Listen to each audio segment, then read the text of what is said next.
So I thought I would pop on a quick video on how I use these alphabet cutters. I've tried a few different techniques, but this one is now my go-to for the one I use. I've got a few different cutters here. You can get so many of them in lots of different styles and fonts. You can also get uppercase, lowercase, or just numbers. These are just some of the ones I've collected over the years. To make this task 1,000 times easier, we're going to add some Tylose or CMC powder into our fondant. This will help to harden the fondant quickly and make it less likely to stretch or tear. You won't need a lot of fondant as we'll be rolling it about 1 to 2 millimeters thick. It may seem quite thin, but don't worry, that Tylose has got your back, trust me. The thinner you can get your fondant, the easier this will be. I usually only use one colour to write my messages, but as I'm doing a rainbow cake, the more colour, the better. To make it easier to cut individual letters, I tidy up my fondant and cut it into strips. These are just slightly wider than the cutter themselves. This next step is super important.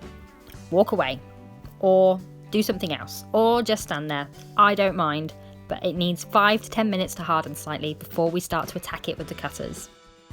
After about 10 minutes, we're ready to cut. To use the cutters, I find it's best to find the letter you want to cut out and place your finger over the back of it. Line this up with your fondant, push down and give it a little wiggle. Now it's going to do one of two things. It's either going to fall straight out or it's going to get stuck in.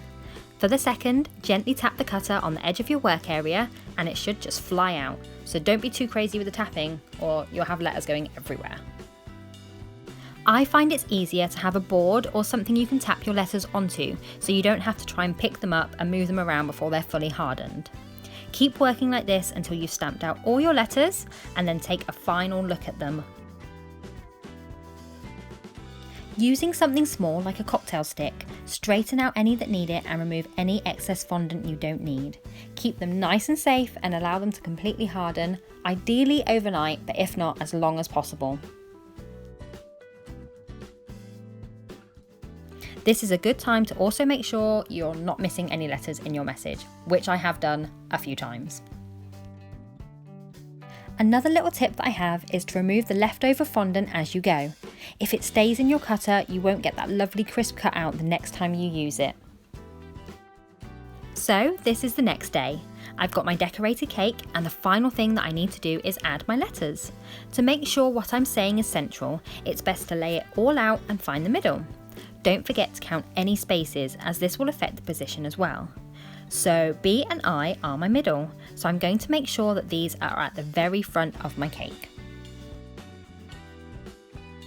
To attach these letters to your board or cake, use a damp paintbrush to wet the backs and place down.